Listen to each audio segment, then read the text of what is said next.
Guys, റാസ്വേലിൻ്റെ പുതിയ വീഡിയോയിലേക്ക് എല്ലാവർക്കും സ്വാഗതം. നമ്മളിപ്പം ഇത് കലോത്സവം നടക്കുന്ന വന്ദേ ഭാരതം സ്കൂളിലാണ് ഉള്ളത്. അപ്പോൾ കുഞ്ഞാറ്റയ്ക്ക് ചെസ് നമ്പറൊക്കെ കിട്ടി, 68 ആണ്.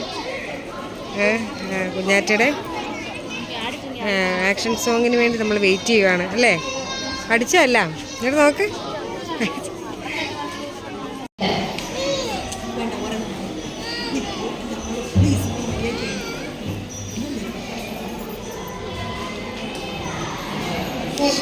ിലെ പ്രിയ കൂട്ടുകാരെ, എല്ലാവർക്കും എന്റെ നമസ്കാരം.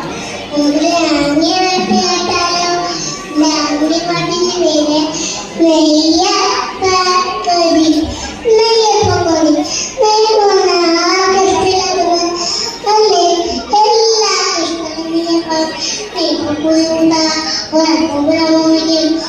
എന്താ സംഭവിച്ചേ നോക്കിയാലോ? കുറച്ച്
അതെ, ഞങ്ങൾ ഇന്നലെ കുഞ്ഞാറ്റയുടെ ആക്ഷൻസ് ഇന്നലെ ആയിരുന്നു കലോത്സവം സ്റ്റാർട്ട് ചെയ്തത്. ഇന്നലെ കുഞ്ഞാറ്റയുടെ ആക്ഷൻ സോങ് ആയിരുന്നുണ്ടായിരുന്നു. ഞാനും അപ്പോൾ കുഞ്ഞാറ്റയും പോയി. കുഞ്ഞാറ്റയുടെ പാട്ട് ഞാൻ ഇതിൻ്റെ കൂടെ ചേർക്കും അല്ലേ. അപ്പോൾ കുഞ്ഞാറ്റയ്ക്ക് എന്താ ഗ്രേഡ് എന്നറിയണ്ടേ? ആക്ഷൻ സോങ്ങിന് എന്താ ഗ്രേഡ്? യെസ്. അപ്പോൾ കുഞ്ഞിന് ഈ പ്രാവശ്യം പരിപാടി ഇല്ലായിരുന്നു. കാരണം 6ഉം 7ഉം ആണ് ഈ പ്രാവശ്യം മത്സരത്തിന് പോണതല്ലേ. അടുത്ത പ്രാവശ്യം ആണ് ഡ്രോണയ്ക്ക് മത്സരമുള്ളൂ. പിന്നെ കുഞ്ഞാറ്റയ്ക്ക് ഇന്നൊരു മത്സരം ഉണ്ടായിരുന്നു. എന്താണ്? ദേശഭക്തി ഗാനം. ദേശഭക്തി ഗാനത്തിൻ്റെ റിസൾട്ട് വന്നു. അതെ, ദേശഭക്തി ഗാനത്തിന് പക്ഷേ ബി ഗ്രേഡാണ്. സാരമില്ല, എന്തെങ്കിലും ഒരു പാർട്ടിസിപ്പേഷൻ കിട്ടി. എന്ന് വെച്ചാൽ ഇപ്പം ഇങ്ങനെയൊക്കെ ചെയ്ത് അല്ലെങ്കിൽ ഓരോ മത്സരത്തിൽ പോയി പങ്കെടുത്ത് ശീലിച്ചാൽ പിന്നീടുള്ള ക്ലാസ്സുകളിൽ എളുപ്പമായിരിക്കും. ആ ഒരു പാർട്ടിസിപ്പേഷൻ കിട്ടുമല്ലോ, ടെൻഷനൊന്നും ഇല്ലാതെ അല്ലേ. ഒരു പ്രാക്ടീസും ആവും. അതുകൊണ്ട് കുഴപ്പമില്ല. ആക്ഷൻ സോങ് സൂപ്പറായിരുന്നു കേട്ടോ. ഞാൻ ആക്ഷൻ സോങ് ഇതിൻ്റെ കൂടെ ചേർക്കാം. എല്ലാവരും കണ്ടിട്ട് അഭിപ്രായം പറയണേ കുഞ്ഞാറ്റയുടെ ആക്ഷൻ സോങ്. അപ്പോൾ അത്രയേ ഉള്ളൂ, ഞങ്ങളിത് പറയാനാണ് വന്നത് അല്ലേ. ഇന്നിപ്പം നാളെയും കൂടെ ഉണ്ട്. നാളെ കലോത്സവം, നാളെയാണ് കലോത്സവം തീരുന്നത്. പിന്നെ നാളത്തെ ദിവസത്തിന് പ്രത്യേകതയുണ്ട്. എന്താണ്? നാളെ നവംബർ 14 എന്താണ്? ശിശുദിനം. യെസ്. അപ്പോൾ കുഞ്ഞാറ്റയുടെ സ്കൂളിൽ ചാച്ചാജി ആയിട്ട് ചെല്ലണം എന്നൊക്കെ പറഞ്ഞിട്ടുണ്ട് കേട്ടോ. അപ്പുകുഞ്ഞിന് നാളെ അവധിയല്ലേ. കലോത്സവ സമാപനമായതുകൊണ്ട് അപ്പുകുഞ്ഞിന് അവധിയാണ്. അപ്പോൾ നാളെ ഞങ്ങൾ ലൈവിലൊക്കെ വരും, എല്ലാവരും പറഞ്ഞല്ലേ. അപ്പോൾ ഇത്രയേ ഉള്ളൂ. കുഞ്ഞാറ്റയുടെ ആക്ഷൻ സോങ് ഞാൻ ഇതിൽ ചേർക്കാം. എല്ലാവരും അഭിപ്രായങ്ങൾ പറയണം. വീഡിയോ ഇഷ്ടപ്പെട്ടാൽ പുതിയൊരു വീഡിയോ